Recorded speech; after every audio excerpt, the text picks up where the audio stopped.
5 रुपए में पाया, 5 रुपए में उसने भी चुराई होगा कहीं ना कहीं से। बड़े प्रसन्न हैं, हाँ ऐसा कह के बड़े प्रसन्न हैं। और इतने ही नहीं, बता रहे हैं कि ये देखो ये डाक आई, उसमें से इस 2 रुपए की टिकट पर सीली नहीं लग पाया, मैंने वो उसमें से उखाड़ ली और दूसरे पे लगाऊंगा, काम आएगी।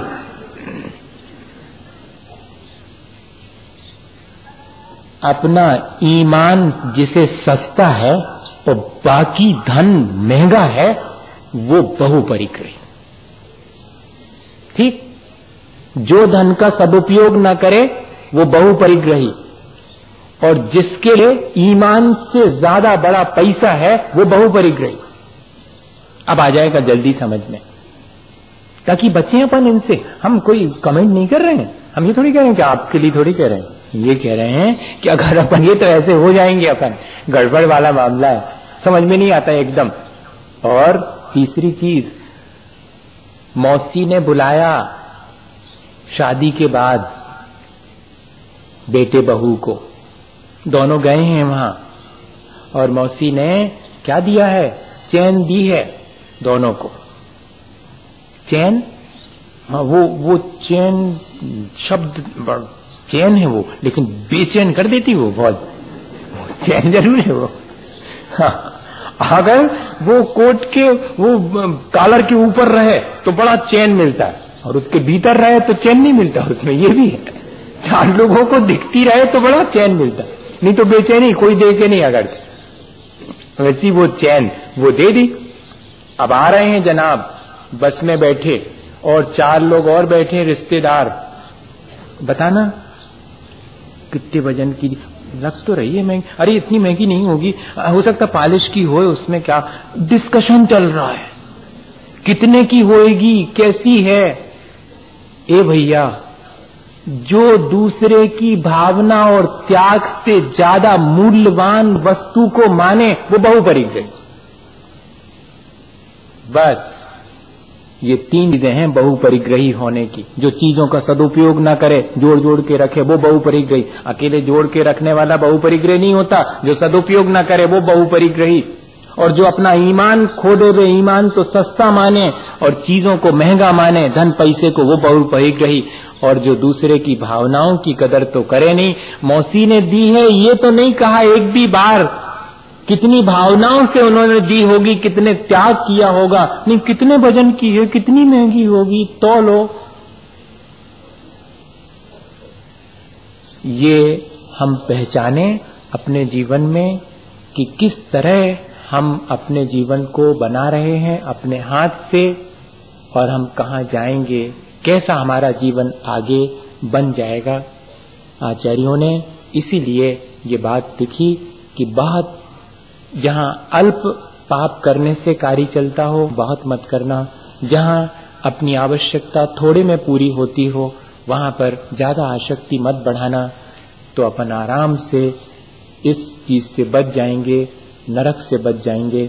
और भी कुछ चीजें हैं जो कि हमें नरक ले जाने में या जीवन को नरक बनाने में, दोनों ही बातें, नरक ले जाने में या जीवन भी नरक बन जाता है। किन चीजों से लिखा आचार्यों ने कि जो अशिष्ट आचरण करता है वो अपने हाथ से अपना नरक निर्मित करता है। आचरण हमारा अशिष्ट नहीं होना चाहिए किसी के भी प्रति, किसी को भी हम क्षुद्र न माने, किसी का हम तिरस्कार न करें।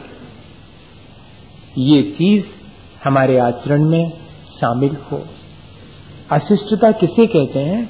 जो अपने आप को सब कुछ माने और दूसरे को कुछ भी नहीं माने। और जेंटलनेस किसे कहते हैं? जो सबका ख्याल रखे, सबके प्रति प्रेम भाव रखे।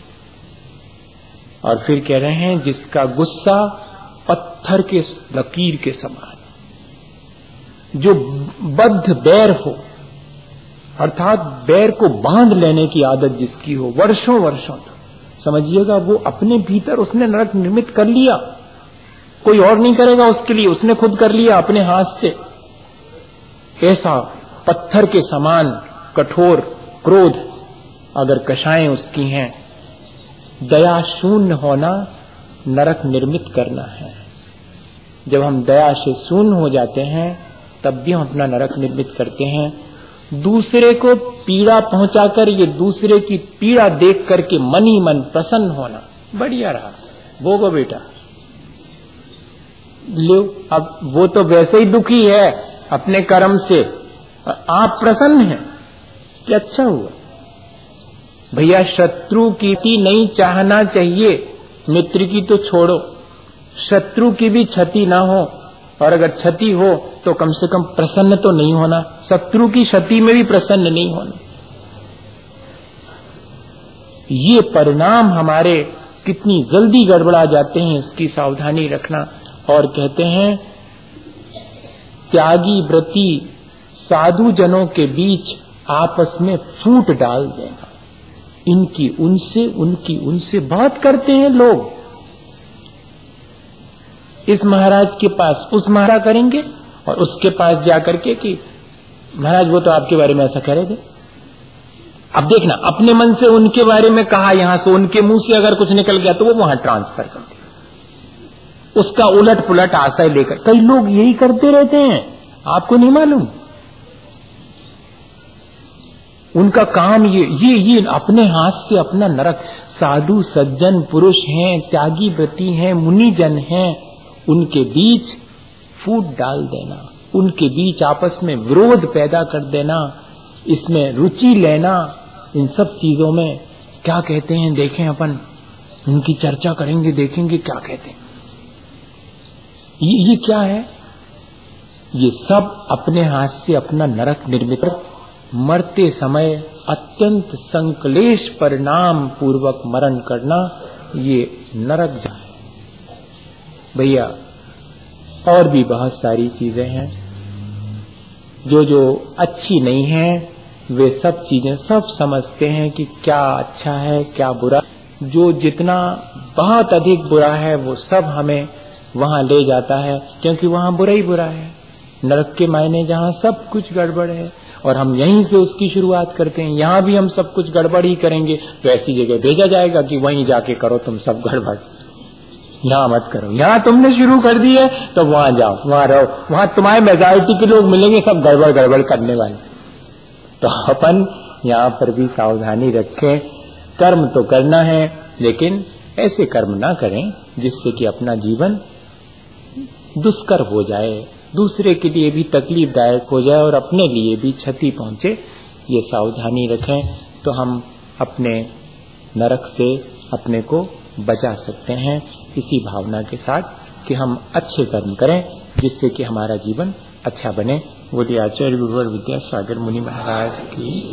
हे गुरुवर शाश्वत सुख दर्शक यज्ञ स्वरूप तुम्हारा है, जग की नश्वरता का सच्चा दिग्दर्शन करने वाला है। पच कर गाफिल निद्रा में सोता हूँ, अथवा वह शिव के निष्कंटक पथ में विषकंटक बोता हूँ। आज निशा का सन्नाटा मन में वनचारी चरते हों, तब शांत निराकुल मानस तुम तत्वों का चिंतन करते हो। करते सब नदी तट पर करुणय वर्षा की झड़ियों में, समतारस पान किया करते सुख दुख दोनों की घड़ियों में।